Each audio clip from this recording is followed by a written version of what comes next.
but they've brought the car out of the box for the LNH 500 at Phillip Island. Quick.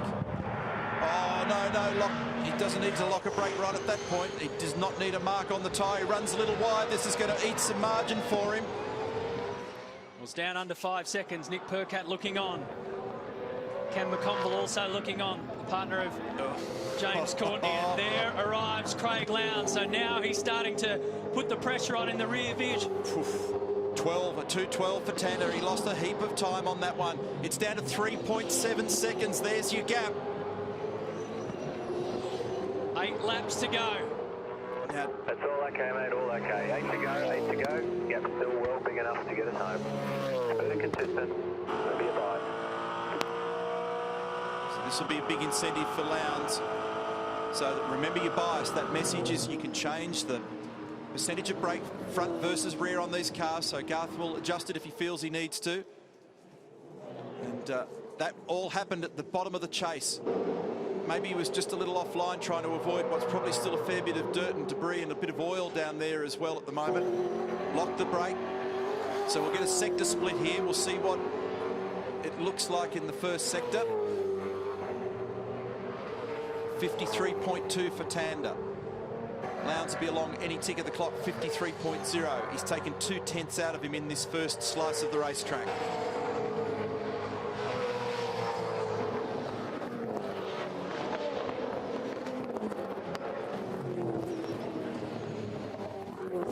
Years of age, 2007 V8 Supercar Champ.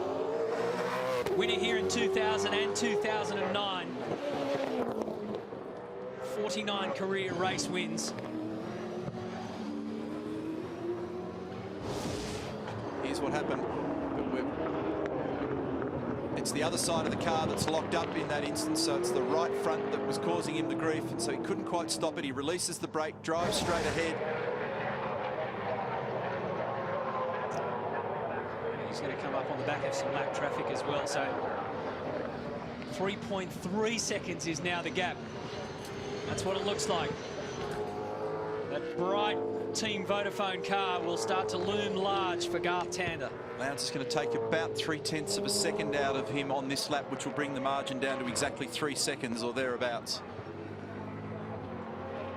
Different style. See the way Craig just sneaks the car at the corner. He turns it in early.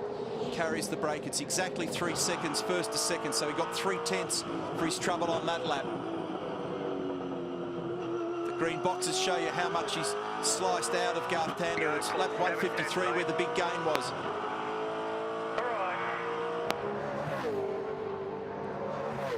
So we'll play the numbers game again when they get to the top of the hill and the run up towards turn 7, up towards Reid Park, and we'll just check that clock. 2.8 seconds is the margin. Lowndes is making ground. No question about it, Crompo. And the nerves are really starting to show now in both garages. So Nick Percat on debut, 23 years of age. Mark Skate, 25th Bathurst start. First sector split coming up, and you can see a bit of blustery weather in the background. 53.1 for Tander, 52.9 for Lowndes. Another 2/10 in the first sector, so it's a consistent gain at the moment. But is it going to be enough?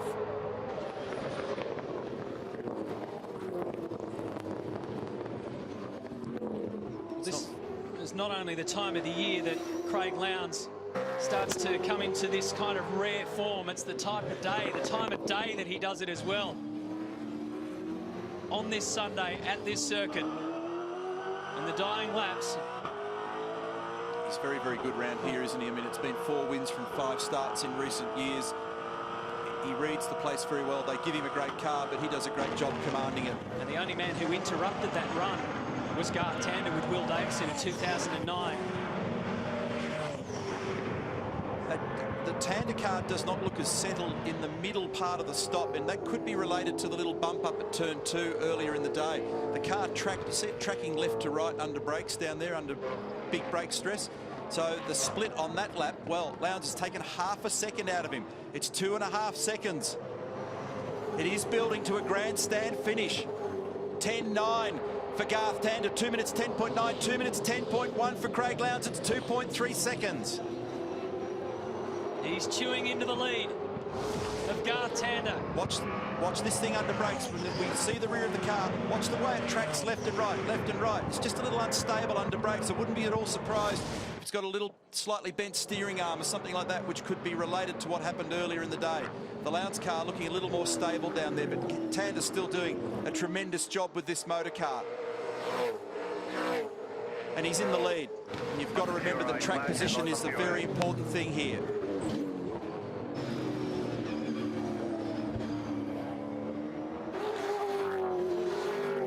Who's in car 12? It's Dean Fiore at the moment in the West Track entry, separating them.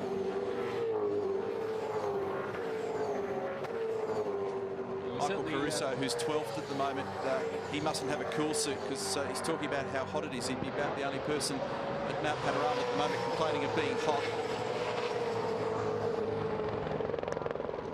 Up over the mountain again. 2.1 seconds the gap. We don't have to wait for the timing sectors to see what the split is because of additional loops that are in the road that give us an update. Now, Lowndes needs to get to the left and get down there, gets it done, yes. And Dean gives him room, well done. So now lap traffic out of the way. This fight continues. It costs our Lowndes a little bit there. It drifted back out to 2.5 seconds, but really, I mean, you're talking tenths, you're talking hundredths really at this stage of the race. And they're both in a great space at the moment. They're both in the zone. Nothing else is creeping into their world. Nothing else matters. They're at one with their race cars. They know every millimetre of this racetrack. They know the exact performance and capability of the tyres that are on the car, the way the cars are balanced and behaving, and a nice clean move for Lowndes. The replay showing him up the inside at Forest Elbow. He's been pretty carefree throughout the day, Nick Percat. He did a very professional job behind the wheel, but he's a youngster who likes to show his confidence. He's got a good nature about him, but gee, hasn't the race phase changed now? Both of them did the same lap time then, 2 minutes 10.7. 5 to go. All they had to go around Fiore, still the same lap time as Tander. He's struggling. 2.1 seconds is the margin now between the two of them. So he quickly got, remember up at Forest Elbow last time, it went back out to 2.5 because of the traffic. And here's the great battle for 4th and 5th. Let's not forget them. Brighton, Winterbottom, they're still boxing on. Nor Greg Murphy, who's still in 3rd position, holding down a podium spot for the Pepsi Max crew. Winterbottom has been so close, but just hasn't been in the position to have a look at Jason Bright. Have a look at putting a move on him, that is. He's got an eyeful of the Team BOC car, but Jason's doing a wonderful job holding him off. 4th and 5th. Shane Van Gisbergen is behind them in 6th. Russell Ingall is 7th. James Courtney 8th. Tony D'Alberto and Steve Owen round out our top 10. Lowndes took another 3 tenths in the first sector.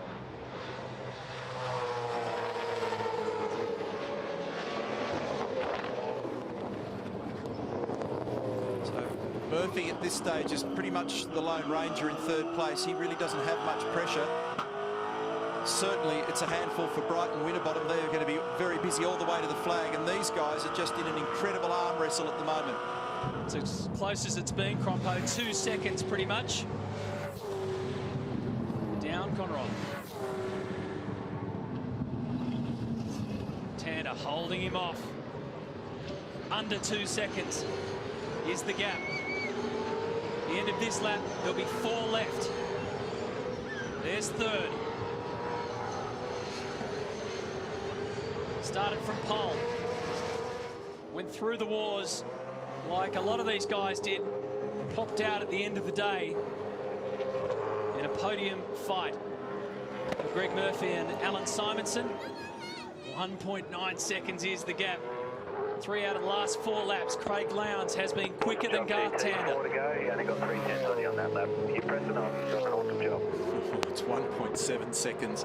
So at 10.5, 2:10.5 for Tander, 2:10.1 Craig Lowndes. Murphy in the 11s, Bright in the 11s, Winterbottom in the 11s. These 2 guys are the only ones that have got this cracking pace at the moment.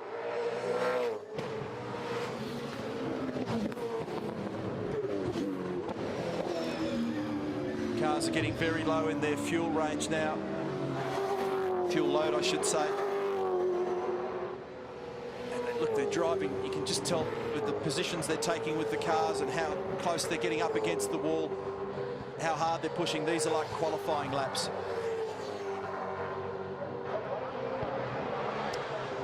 Well, this is all or nothing now. 1.6 seconds is the difference. 1.5 seconds. He's getting closer and closer. But like you said, it's one thing to get close to Garth Tander, it's another to get around him. MS, how you tracking, mate? Man, it's on young and old, isn't it? Huh? I just standing out of the car so well. I just stood out on the pit wall, mate, and they're driving. I reckon they're in that corner. They're 10Ks on everybody, mate. It's great. Well, no doubt. I mean, they're basically a second faster than everyone. Two of them are trying unbelievably hard. I mean, this is the biggest race. It's a grand final. So, Larko, you can't believe right now, like, they're qualifying laps. Yeah, I can, mate. I've been watching your knee for a little while, mate. I know what's going on. Young and old. Thanks, buddy. Yeah, like the rest of us, Scafey can't wait to get back to the monitor and check it out. That's Whincup in the background there. Remember, he's been having those problems with the battery in the car, and if you haven't been following his progress, he's 21st. The difference now, 1.2 seconds. Well, now it's not so much about numbers, it's just about the visual proximity of the cars. So they're going to be both scrutinising each other. Lowndes gets the better view.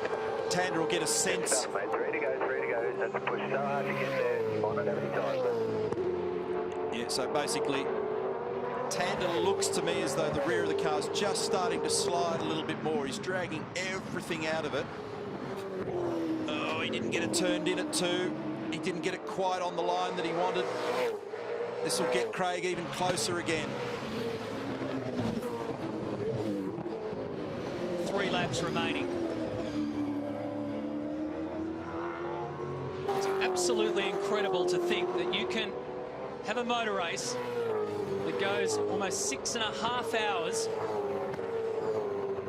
almost 160 laps by now, and less than a second separating 1 and 2.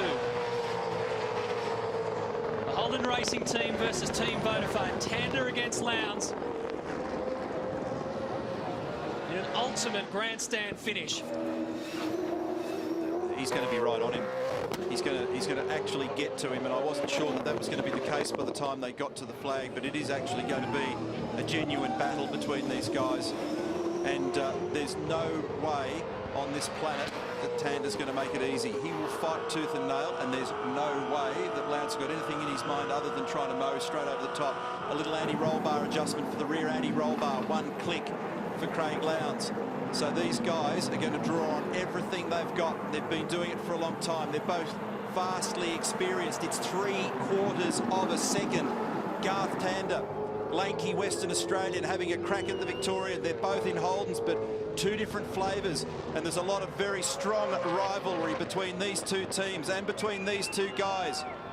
Respect, but not a lot of love lost when you get down to the crunch. The margin is officially 0.67 of a second. The numbers kind of don't matter because it is going to be an arm wrestle to the finish. Less than 12 kilometres remain. Okay, mate, choose your position wisely. You've got him. Well, that position has been turned to for Craig Lowndes. But they've got to do it without crunching into each other. And it's almost like they've got the circuit to themselves. No traffic around them. Yeah. And 888, because of all the queuing and the way in which things have worked for them during the day, they've not led at any stage during the day, but they might just end up leading in this car. Oh, look at Garth's car sliding off the cutting. They might end up leading when it matters most, which is at the sharp end of the race. Here comes Tander. Hold your breath, Australia, because it's game on. They're line astern at the top of the mountain. And watch this place erupt. Tander's car is squirming. Lowndes is pressuring. Tander responds, puts the foot down across Skyline. Down through the S's. Absolutely nothing in it. The dipper. He can see Lowndes coming. He's right on him. What a display from both these guys. We're not seeing mistakes. They're driving them within a millimetre of their life. There'll be no tyre life left for either of them. Tander covers. He wants to shake that Team Vodafone car out of the stream behind it. It's going to be an absolute nail-biter. You watch how committed both of them will be through the chase. The slightest of errors can cost you or win you this race. You put it together, you'll get past him. But Tander's not going to let him go. He's going to fight it all the way to the finish. Turn 2. Watch for Lowndes to have a big lunge at turn 2, but Jeremy's already said choose your place wisely. They need Craig to draw on all his experience at Team Vodafone. The guy he's beating or trying to beat here at the moment and beating to death round the rear bumper, Garth Tander at the Toll Holden Racing Team. They need him to be really wise here as well and cover the best they can. Has Garth got anything by response? Is he going to go up the inside? What's going on in the braking area? Tander covers. And he is going to fight hard. This will not be easy for Craig Lowndes, trust me. He's going to have to hope that Tander makes a mistake, and Garth Tander does not make many of those. Lowndes looks left, he looks right. Everywhere he looks, Tander shuts the door. This is the last lap of the race. Unbelievable. They're virtually at the point of paid exchange. There's less than 5 kilometres going in this 1,000k race.